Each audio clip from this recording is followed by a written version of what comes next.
Hi everyone, this is Navin. In this video, I will be sharing my thoughts of my current job and my project details, and then after my ESET preparation strategy. First of all, thanks to Shiva sir for asking me to do this video. I am grateful to share my experiences. Firstly, I am going to tell you about my job profile. Currently, I am working as a management trainee in QS, quantity surveyor, or maybe costing department in Shobha Limited, Bangalore. I am working in real estate project named Shobha Forest Estates, which has 3 blocks, each 25 floors plus 3 basements. Generally, in real estate projects, main aspect is SBA, super built up area, which all you knows, on which cost of the unit or flats depends mostly.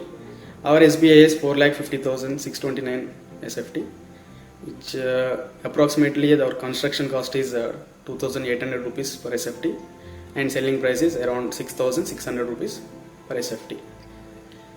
In this construction cost, land cost is not included. And there is a government act called RERA, Real Estate Regulation Act, for real estate projects, in which each information will be available for the customers who has bought that flat.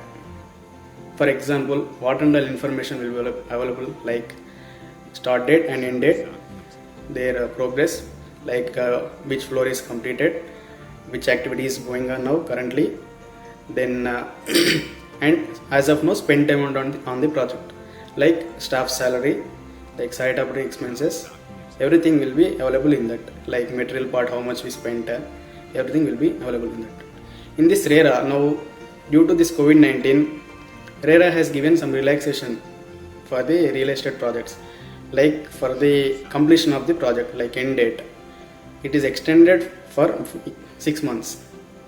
Then coming to my primary role as a QS, I need to track the running cost of the project against the budget given. Like before starting the project, there will be a budget for the project, every project. So against that, we need to track the cost, running day-wise cost we need to track. So in that, variations in the budget and actual, we need to escalate to the management, where and all it is going high. Secondly, need to analyze feasible cost reductions in the project, which is going to bring down the construction cost, and has to discuss with PEH, project head, for implementation in the site level. Next, I will be doing running bills for subcontract labors against work executed in fortnight basis, like piecework and NMR. There are two types, piecework and NMR, as per schedule of rates, SLR. Then I will be doing monthly account statement against tracked cost. This monthly account statement is nothing but whatever we are paying from our accounts, like finance department, from our project, how much we spent.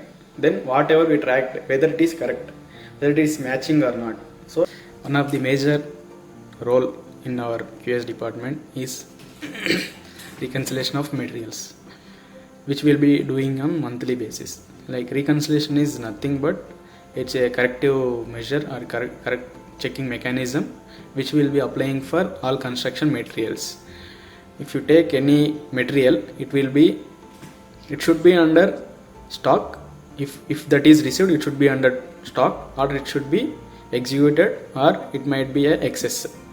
So if you take, for example, steel, received quantity will be 100, then executed if you take 80, and stock, let us take 15 metric tons, then remaining 5 metric tons is under excess. For that excess, we need to find the solution, or how it came that much excess. We need to find the answer. For that, we need to go to site, and we need to check go to site with the drawings. We need to check the what is the development length given in the drawing, what they executed at the site level.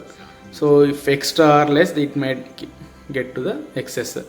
So that we need to inform to the concerned in charge and PEH for further corrective measures, and to avoid the slippages on the upcoming floors. This is mainly regarding the reconciliation of materials. And we will be doing all master quantity analysis and executed quantity on the daily basis, and we will be preparing BBS, BBS is nothing but bar bending schedule. This main BBS is very much important, which is used for procuring the materials for building activities and for billing for the subcontractor labors and how much quantity is executed. So every civil engineer should learn the BBS. We have an application called ERP, Enterprise Resource Planning, in which we will be doing subcontractor bills and stock entry and procuring materials to that app only, which will ultimately reduces the time. Then I will be explaining that how I got this job. After completion of my BE, I got mail regarding off-campus drive through Shobha. First, they kept online exam like for technical and general questions for 100 marks. After few days, I got a call from my HR. They told that interview will be in Bangalore itself for in head office, for which they conducted 3 rounds, which is technical, GD, group discussion, and HR round. Main screening is in technical round itself, because in civil engineering mostly technical knowledge is important. Few questions I will share you which they have asked in my technical round is which the 4 of the EVPs of the company they asked me. First is staircase reinforcement detailing. They are given a drawing and they asked me to draw the reinforcement. Then manufacturing of cement process, both dry and wet process. Then explain about development line quantity formula or concept. Then they have given one beam drawing, reinforcement drawing, and they told me to calculate the steel quantity for that particular beam. Then they asked me about purpose of shear walls. Then again one more is like design aspect of double reinforced beams. General questions then after GD and HR on as usual. After joining in Shobha, they have trained for 15 days in their academy. Then after they allocated each one different projects. This is how I joined. Then I explained about my project, what and all done. Then next topic is ESET exam strategy, how to prepare for ESET, how I got the rank in state level. So I will be starting from my 10th, how I got into diploma, then how I prepared for ESET. So after 10th, I don't know what to go. Generally everyone will be thinking of going for inter only. I also thought same, since I was good in maths that time. So due to some financial issues, I couldn't able to make it. Then one of my 10th friend told me that you should go to diploma. It's a nice chance, a nice opportunity to take to show your talents, like that he informed me. But then I don't know what is mean by diploma, what it will be there, which group we need to choose.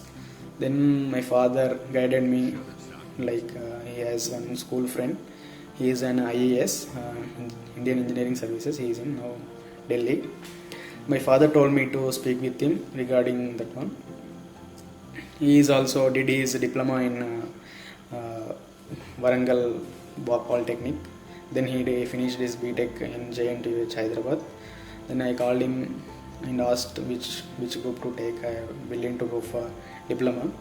Then he explained the opportunities in civil engineering and other branches also explained, but I thought to go for civil engineering only. So then after I wrote the Polytechnic entrance exam and I chose in first counseling as nearby only. I kept nearby colleges to my hometown.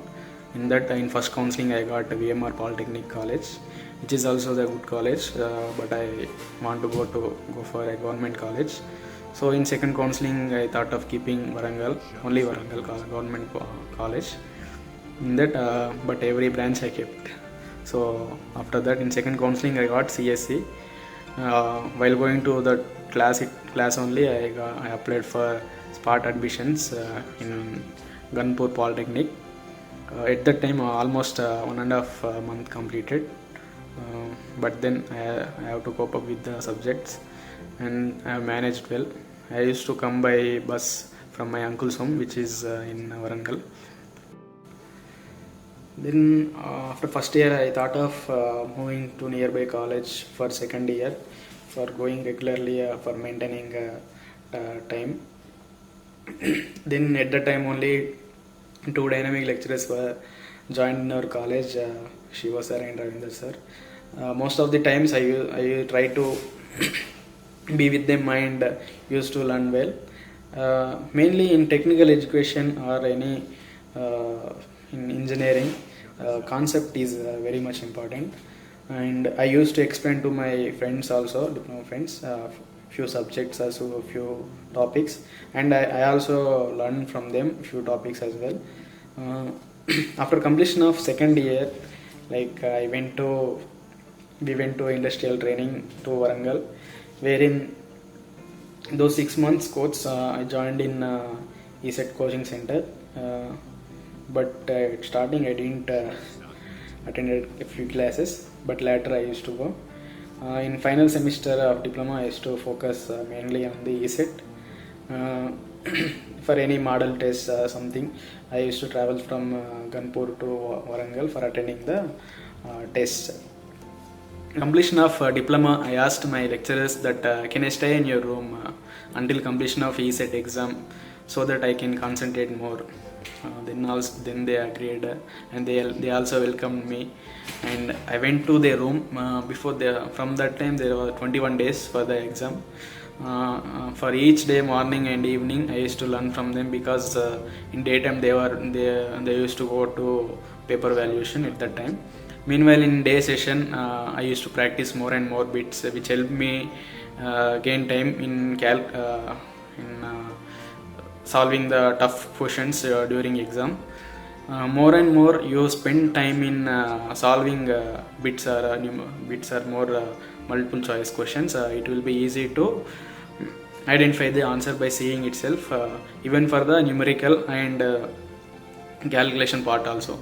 Then one more thing I need to share, I was a bit poor in reinforced concrete structures and physics, for which one of the lecturers in the room helped me a lot. His name is Baba Reddy sir. Thanks a lot, sir. He helped me to pitch in those subjects and areas. Remaining subjects I used to sit with Ravinder sir and Shiva sir for solving some critical problems. I'm grateful to have those lecturers. Even I got to know that I got the rank in state rank from them itself first time. Not only ESET, even for selecting BTech college for Vasavi college, and for preparing AE exams while I was in BTech also. So they helped me a lot, and I got support from my friends and classmates too. Here is the thing, I did not study hard, but I have this passion or that interest in doing the things to achieve the goal which I am going to see in the future. Thank you everyone for watching this video. I think it might help students to achieve good results in coming ahead. Then do the things in the right time, so that you don't ever think that I wish I would have done that time itself. Then thank you, Shiva sir. Bye.